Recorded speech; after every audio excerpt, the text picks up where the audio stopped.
안녕하세요. 서비 기관사입니다. 제가 이제 곧 하선이라 휴가 가기 전에 해야 할 일이 너무 많아서 휴가 가도 꾸준히 동영상을 만들어서 업로드 하겠습니다. 자, 오늘은 조속기, 즉 가버너에 대해서 공부해 보도록 하겠습니다. 가버너는 섬세한 기계라서 보통 선박에서는 잘 정비하지 않고 필요시 서비스 엔지니어를 불러서 정기적으로 점검 및 정비를 하고 있습니다. 그래도 우린 엔지니어이니 당연히 가버너에 대해서 알고 있어야겠지요? 오늘도 의식의 흐름대로 가보겠습니다.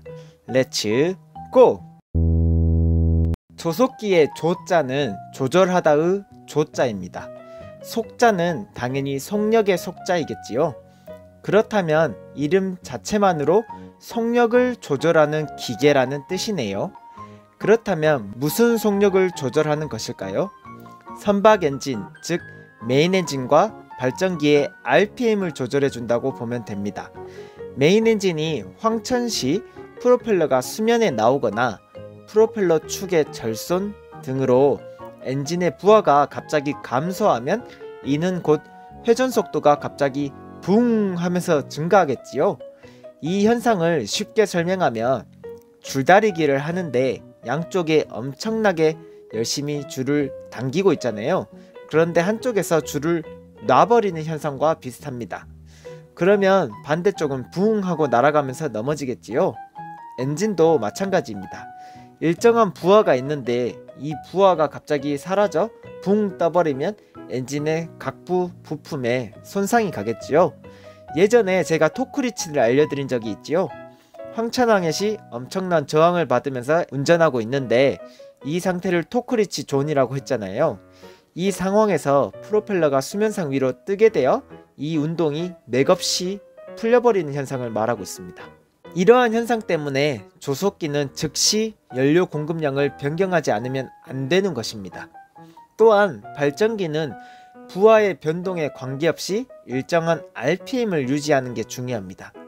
기관의 회전수가 부하의 변동에 의해서 설정한 값보다 증가하거나 감소할 때 연료 분사량을 자동으로 조절하여 필요한 회전 속도를 유지하게 하는 장치가 바로 조속기, 즉 가버너의 역할입니다. 이 가버너는 용도에 의해 그리고 조속 방법에 의해 분류가 되는데요. 차근차근 알아보도록 하겠습니다. 용도에 따른 분류 1. 정속도 조속기. 이름에서 알 수 있듯이 부하 변동에 관계없이 일정한 회전 속도를 자동적으로 유지해주는 가버너입니다. 즉 발전기용입니다. 2. 가변속도 조속기. 다양한 스피드를 조절할 수 있게 해주는 가버너입니다. 연료 공급량을 가감하여 광범위하게 속도를 조절하므로 메인 엔진에 사용합니다. 3. 과속도 조속기. 앞서 말씀드린 황천시 등의 엔진의 급 회전을 발생시키는 상황에서 일정 세팅 속력을 넘으면 즉시 연료의 공급을 차단하는 가버너입니다. 메인 엔진과 발전기에 이 기능이 들어가며 반드시 설치해야 하는 규정이 있습니다. 조속 방법에 의한 분류 1. 기계식 조속기.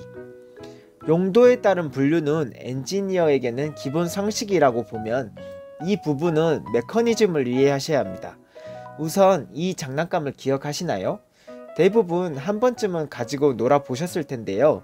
이 날리는 프로펠러의 원리가 무엇일까요? 네, 맞습니다. 회전력에 의해 상승하는 효과를 이용한 장난감이지요. 그렇다면 이 놀이동산의 회전 그네는 회전하면서 어떻게 되나요? 회전력에 의해 그네는 상승하게 되지요. 반대로 회전력이 낮아지면 그네는 다시 아래로 축 처지게 됩니다. 조속기는 이러한 현상들을 이용한 기계라고 생각하시면 됩니다. 우선 이 그림을 보실까요? 구성 요소에 대해서 간략히 설명하면 회전 로드는 엔진의 캠축에 기어에 연결되어 엔진의 속력을 바로 받는 부분입니다. 즉 엔진의 속력이 증가하면 그만큼 빠르게 회전할 테고 속력이 낮아지면 그만큼 느리게 회전하게 됩니다. 그리고 위에는 스프링 받침이 있네요. 스프링이 눌러주는 것을 지지해주는 역할을 하겠지요. 그리고 플라이 웨이트가 있습니다. 이 플라이 웨이트가 아까 회전근의 근의 부분이라고 생각하시면 됩니다. 플라이 웨이트는 이렇게 옆으로 움직일 수 있게 되어 있고, 그 움직임에 따라서 여기 고정해주는 막대 부분도 90도를 유지해서 움직이게 되어 있습니다. 플라이 웨이트가 옆으로 넘어지면 이 고정 스틱도 그 각도만큼 움직이는 게 보이시죠? 계속해서 슬리브는 플라이 웨이트의 운동에 따라서 상승하고 하강하는 부분입니다. 옆에 이 부분은 연료 레크랑 연결되어 있는 부분입니다. 그렇게 되면 이렇게 생각할 수 있습니다. 회전 로드, 스프링 받침, 플라이 웨이트, 지지 부분, 그리고 이 축까지는 서로 연결되어 있습니다. 즉 회전을 같이 하고 있다는 뜻이겠지요. 이 부분이 회전 부분입니다. 그리고 슬리브, 스프링 축, 스프링이 또 한 세트로 움직이네요. 이 부분은 위아래로 움직이는 부분이라고 생각하시면 되겠네요. 기본적으로 회전하지 않을 때, 즉 회전이 약할 때는 스프링이 슬리브를 눌러서 서 있게 되어 있습니다. 그리고 위에는 누름 레버가 있습니다. 자, 설명을 들으면서 작동 원리를 다 이해하셨을 것 같은데요. 그래도 설명이 들어가겠습니다. 우선 회전력이 약할 시, 즉 속력이 적당할 시에는 플라이 웨이트가 이렇게 똑바로 서 있게 됩니다. 그렇다면 슬리브도 아랫부분에 있어서 이렇게 네크가 가만히 있습니다. 그러다가 속력이 증가하면 회전력에 의해서 플라이 웨이트가 점점 옆으로 넘어지겠지요. 이 덕분에 플라이 웨이트가 고정해주는 스틱이 슬리브를 위로 올리게 되겠지요. 그렇게 되면 레크의 고정 스틱도 위로 올라가고, 이는 곧 연료 감소 부분으로 레크가 움직이게 되는 것입니다. 덕분에 연료가 조금 들어가고 속력이 감소하면 슬슬 플라이 웨이트가 원래의 위치로 이동할 테고, 슬리브도 하강, 레크도 하강하면서 연료 증가 방향으로 이동하는 것이지요. 이 레크의 연결 부분은 이렇게 생겼습니다. 회전력 증가 지지대에 의해서 반대편은 당겨지고 레크도 당겨지는 원리이지요. 이 부분은 연료 분사 펌프 부분에서 많이 본 사진이지요. 그렇다면 이 스프링 누름 레버는 무엇이냐? 아까 전에 엔진의 부하가 갑자기 사라지는 것을 공부했잖아요. 부하가 없어지면 스피드는 급하게 올라가고, 그 덕분에 슬리브도 급하게 상승하겠지요. 그래서 저 레버를 누르면 엔진의 오버스피드 기능 덕에 재빠르게 연료 공급을 차단하는 것입니다. 즉 과속도 조속기의 한 부분입니다. 2. 유압식 조속기. 이제 더욱 발전된 조속기입니다. 플라이 웨이트 부분을 스프링이 누르고 있는 게 보이고요. 아래 유압 펌프로부터 오는 유압이 있네요. 회전력에 의해 플라이 웨이트가 옆으로 기울어지면 슬리브를 올리게 될 것이고, 이에 연결된 파일럿 밸브의 윗부분이 이렇게 열리게 되겠지요. 그렇다면 유압이 위쪽으로 들어가서 피스톤을 아래로 밀게 될 것이고, 레버는 더 들어가게 그림이 설명이 되어 있네요. 실제로는 저 레버가 빠지면서 레크도 빠지게 그림이 설명되어야 합니다. 그렇다면 이 그림을 보실까요? 내연기관차의 그림인데 앞에 그림은 이해하고 이 그림으로 보면 더 이해가 잘 됩니다. 7번 유압 펌프에 의해서 유압이 형성되고 수격 현상을 방지하는 6번 어큐뮬레이터가 있고, 3번 플라이 웨이트가 상승하면 5번 파일럿 밸브는 상승하고, 1번 피스톤 상부 쪽으로 공급되어 레버를 당기면서 연료 레크를 빠지게 해줍니다. 그래야 들어오는 연료량이 줄고 RPM이 줄어들겠지요. 그렇다면 피스톤 하부의 유압은 어떻게 될까요? 여러분, 유압, 즉 에로는 압을 가한다고 압축이 되나요? 기체는 압축이 되지만 유체는 압축이 되지 않습니다. 그렇다면 피스톤이 하강할 때 반대쪽에서는 당연히 파일럿 밸브를 통해서 유체의 압력이 해소가 되어야 합니다. 그래서 이 통로로 빠져나가는 것이겠지요. 또한 회전력이 줄어 플라이 웨이트가 다시 복귀되면 파일럿 밸브는 아래쪽이 열리게 되어 다시 피스톤을 위로 상승시키게 되는 것입니다. 그렇다면 유압식 조속기에서 피스톤을 움직이게 해주는 것은 플라이 웨이트에 연결된 파일럿 밸브의 운동 방향이 이를 결정해 주는 것입니다. 3. 전자식 조속기. 마지막으로 전자식 조속기입니다. 요즘 나오는 선박의 발전기나 메인 엔진은 전부 전자식을 사용하고 있습니다. 전자식은 이 사진처럼 모든 운전값, 즉 브릿지 컨트롤, 엔진의 소기 및 연료 공급량, 엔진의 속도 등을 센서로 받아들이며 이를 처리합니다.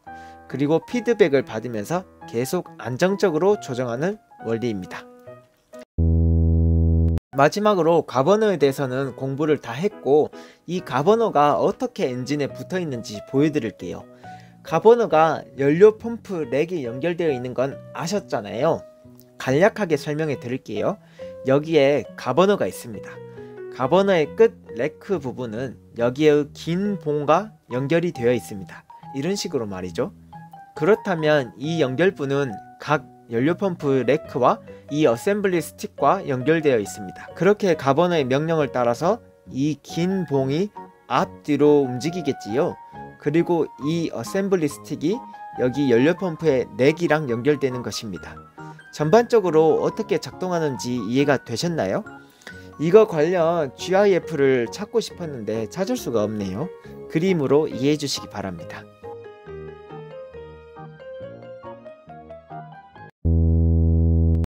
네, 문제풀이 시간입니다. 조속기 관련된 문제는 이 한 문제밖에 없습니다. 제가 19년도 문제부터 21년도까지 3개년 문제로 이렇게 문제풀이를 진행하고 있잖아요. 조속기 관련된 문제는 이 하나밖에 없습니다. 그런데 이미 답은 다 알려드렸습니다. 풀어볼까요?